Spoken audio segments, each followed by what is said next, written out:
Hi guys, welcome back to episode 13 of the podcast. I hope you're all okay. And I don't know if any of you noticed this new bit, but thanks to Miss Moriarty, thanks to Miss Moriarty, we decided to get an upgrade. So I hope this makes it any better. I don't know if this. I don't know if you can tell the difference. To be honest. You probably can't tell, but yeah, new. Hopefully we can improve the set everywhere. But for now, we start small, we work our way up. But I'll pass you over to Amaan. He's going to explain now the episode. So yeah, take it away. Yeah. So obviously, year 12 students and I think year 13 as well, they're going to have applications coming in. So obviously new jobs are opening up, and we just want to talk a bit about what these roles are and the do and don'ts about applying for these roles. Yeah, and also we're going to touch on lightly about the ACFM roles that we're going to open up, and because we want obviously people to take over from our roles eventually. Exactly, so we're just going to talk about that and what we do, and just have a brief discussion about that. So I guess let's go straight into it. Yeah, and we'll talk about the different roles in the ESLT. So there's obviously many different roles. You've got head boy, head girl, vice head boy, vice head girl. Then all the different sections. Yeah, heads of charity, art. What were the other? Head of charity, art, eco, sport, innovation. There's and many more. And obviously then you've got the year 12 senior prefects, which is another matter. But obviously there's a huge variety of different roles, and they cover a huge amount of different subjects and different fields. And I feel we'll just talk about the ESLT this year in general. Like, how do you think it's gone? In general? Honestly, compared to the last year we were in the school, there's been a massive step up. I think there's more independent. You have to be more independent this year. And was there that many roles last year? No, there wasn't as many. No, there wasn't definitely as in detail as it is. Because I remember last year we were prefects, right? Yeah. But I don't remember there being an arts captain, for example. No, I don't think there wasn't. No. I think the only one that carried over was the head boy and vice head boy. I think ESLT's been a huge success this year. I think everyone would say that. Even obviously higher up in the school, teachers would say that as well. So I think it's just a credit to all of us. We've done some amazing things this year. We've organised amazing events. We've helped charity out. We've helped we've done eco and events. it's not even stopping yet. We've still got the graduation prom. The ACFM talent show. Yeah, got there's so much more to come. Yeah, so much more on the horizon. So obviously, this is our legacy. We're making our legacy, and we hope to pass this on and keep it going. So I suppose that segues quite nicely on to now just talking about ACFM in general and just talking about the future of that. So do you want to start with that? Where do we start? We've come so far since we started this, because it's been 13 episodes ago we were talking about, we were just introducing the whole idea and stuff. And now we're about to pass it over, which obviously don't get too worried. Me and Brad are still going to be here for a while. We still got some episodes to come out. You won't miss us. You won't miss us that soon. But yeah, no, I think the last thing we want to kind of do is that the latest series we kind of started, the competition kind of thing.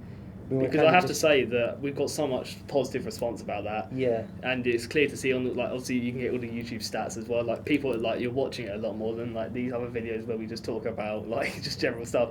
Yeah. So because I think obviously these other podcasts we do are more general based. We're just talking about a topic as such, and I think the competitive element has really been a big factor to this, and it's something that next year whoever takes this over should look into, because it has been a success. And I suppose when we started the ACFM podcast, the main thing was for us to focus on, as well as doing what we can now, preparing for the future. And we've always been discussing about getting people in, who we can get in future. Because we just wanted to leave a footprint in the school, rather than just take a step and then the step just goes away. Yeah, so I suppose this opens it up now. I don't know if year 12s we're looking at year 12s for this, but we've put applications out on Teams into the whole sixth form chat, where we obviously want to find presenters. We want to find someone to take over Fahad's role. It's not gonna be a tough that's probably the hardest task out of all of us.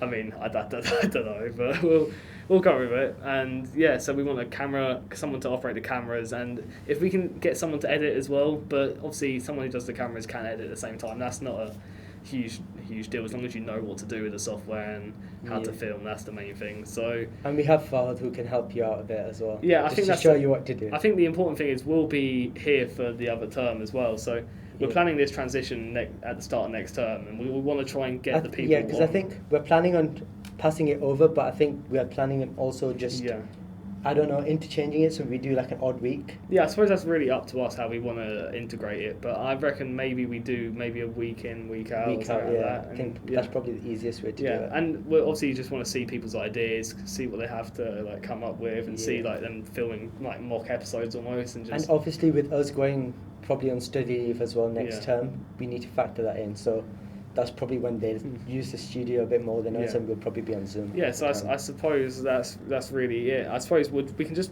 briefly talk about what like they'd be expected to do. It's all in the job description, but just briefly touching on it, like as a presenter, we plan the episodes. Yeah, well, I think me and you both do slightly different things when it comes to preparing for a podcast. So do you want to say what you kind of do? Well, I mean, it depends because we have like a planning schedule, sort of like I'll plan 1 week, you'll plan the other week, and then we'll sort of film it obviously, and then pass over to Fahad who will do the editing, and just download that onto YouTube, get that sorted, and then I'll usually just go on Teams, Instagram, Twitter, and share that around. Yeah, you tend to do the socials behind the podcast and stuff. And you're more the person who tries to get the teachers and gets the people on. And then just creating the thumbnail and stuff, and then you just pass it to whoever's editing the video, and then they just fix everything together and upload it onto YouTube. And obviously in terms of the camera operator and the video editor, we're looking maybe for like media students, because obviously this would be good for you as well, obviously, to give you an actual like a practical way to put your stuff into reality. So, and I think one thing is quite a big point is that this is something that's really going to look good on your uni applications. And I think the biggest thing also, it's really good because it's also like physical evidence. Like, you've got a YouTube channel, you can pull it up and you can show them all the videos you've done. Exactly. So, and there's so many skills that you use within a podcast, just like communication, and you're just speaking to a wider audience. Yeah, I know they're not in front of you, but it's still a skill, right? Yeah. So job applications for that are open now, and I think I put the deadline as the 18th of March, when the interviews for that will commence the week after. So make sure to, if you're year 12s, to get applying for that, and we're looking forward to seeing what we can do and trying to match up people, because obviously that's the biggest thing. You've got to match up people to present, you've got to find the people. So we're just looking forward to it, really, and seeing what they can deliver that we can't. I think I can say that we've definitely enjoyed doing this. Yeah, it's been challenging at times because you have to go out your way a bit, but then I guess there's so much fun in it as well, because especially the last one we did with Mr.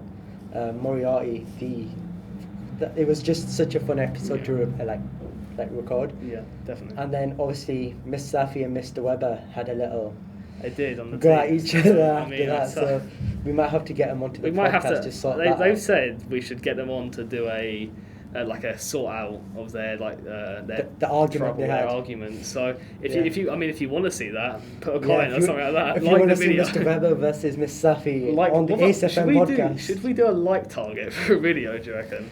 Maybe. I don't know what we're on at the moment. I don't know how many we get. Cameraman, how many likes are you on? Fine, you set the like target. No pressure. I can check our current one. He'll check for us. He'll check for us. Get around. We want a big amount of likes though. Around 10 average. Okay. Oof.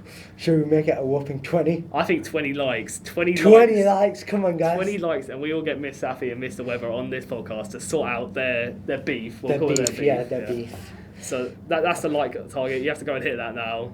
Come on. And if you don't hit it, then you won't see it. So that's your fault at the end of the day. So I suppose now we'll just go on to talk about. I wanted to talk about like do's and don'ts of applications, because obviously it's a time for even like year 13s. Obviously we're sending off applications for jobs in the future, because obviously we need to start working when we get to uni. And even if you're young, like lower down in the school, you have to start applying for student roles, not just part of the ESLT, but student councils and that sort of thing. So it's quite good to know what to do and not what. Not what to do, but what not to do. That's it. I just get confused with that. So I suppose the first do I have here is do explain how you're going to help out in that role. So I guess when it comes to saying how you're going to help out, it's all about being realistic and using your skills to the best of your ability. Because I remember when I was applying for the art captain role, and I think one thing that really got me, it was that fact that I said that to him at that point that I want to set up a podcast. and I knew that it was possible, and it's just about delivering that as well, because obviously if I came out and just said I want to set up this and that, and all three of the stuff, they're not realistic targets and stuff like that, you're not going to get anywhere, and the teachers will know what you're capable of and what you're not capable of. Yeah, so yeah, I mean that's summed it up really. I don't have anything to add. So the next one is like, do discuss the skills and strengths that you have, and I think that's an important one, because obviously people don't want to, like, if you're going for a role, especially like when we'll be doing the interviewing process, we want to know what people's strengths are. We want to know like their skills, because that's the most important part about someone, really. And I think when it comes to saying your skills and weaknesses or whatever it is, it's important to be smart and think about what you're applying for, because if I was applying for, I'm just going to use my example again, as arts captain, right? I'm not going to come out and say I'm good at football, I'm good, I can play rugby, and just random sports. Make it relevant. You need to make sure you're saying skills that are relevant to the role. So, for example, you're creative, and then you have good leadership skills, because obviously it's a leadership position. So it's just about being smart about which skills you put down on paper, because you can say anything, right? Yeah. But it's just about picking the ones that are perfect for the role. I like that. That's good. Okay, next one is do your research about the company, the role, before you're going to do your letter of like applications. So I think that's an important one as well, because we want to, like, I'm just going to use the example of the interviewing for ACE-FM again. If someone comes to us and not knowing anything about the podcast, we might even throw a question in the interview about a video that we've done. Like, they need to know, like, that can obviously throw it off and make a huge difference. And I think just in general, that you want to know about the role before getting involved in it, because you can't know if you 100% want to do it if you don't know about it.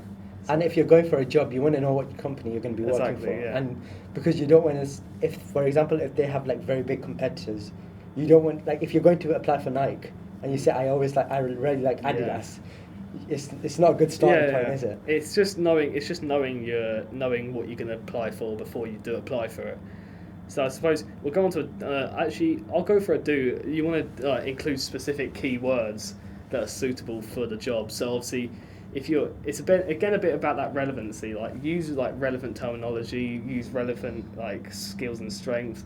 Just make sure you tailor your letter to the actual role, and you want to be to the point. You don't want to just go on for like 10 pages saying, "Oh, I can do this," blah blah blah, and people are just sat there like, okay. And then there's another person that's just straight to the point. They're probably going to go for that. I suppose with the UCAS, it was like, especially I remember watching a video when we were applying for UCAS. It was like you got to, every point you say, you got to say and what to it. Like, and what's the, like, and is it relevant to actually what you're talking about? Like, is there any point of saying it? Like, I think that's the most important thing, really. So the next thing is, like, you want to include new content in your cover letter, because obviously you'll have a CV and a cover letter, which is like your like intent to apply for the role. So you don't want to just necessarily just repeat what you said in your CV. You want to make it different and make it more specific again to the role that you're applying for. Yeah, I guess it all comes back to the same point. Know what you're applying for, and make sure what you're saying is the truth, because that's a big point. Because especially when you go for a bigger firm, they will background check you and stuff. And even when they're applying for the ACE-FM podcast, we'll know if they've watched the videos or if they're not, because you can just tell when you're speaking to someone and you're talking about episodes and stuff. Yeah. I suppose the next thing I put is this one. When I saw it online, I had two minds about it, because it said don't mention your weaknesses, but I don't necessarily think there's nothing wrong with mentioning your weakness. I think as long as you've got something to say that you like have like responded to these weaknesses and you'll be able to like deal with them. I think it comes back to being smart again, because if you say your weakness is the role itself, that's not a good point. Because if I'm going for the arts captain, I'm saying I'm really bad at the arts. They're not going to give you the role. Or if they come onto the podcast and then they're like, well, I'm not really good at talking to a camera. Well, that's not a good starting point, is it? Because it's basically the whole role. But then it's just about picking which ones and then saying how you're going to improve on those weaknesses as well. Something else I got as well is don't focus on what the job can do for you personally, because it's not necessarily the employer, the person interviewing you doesn't want to know what the job can do for you.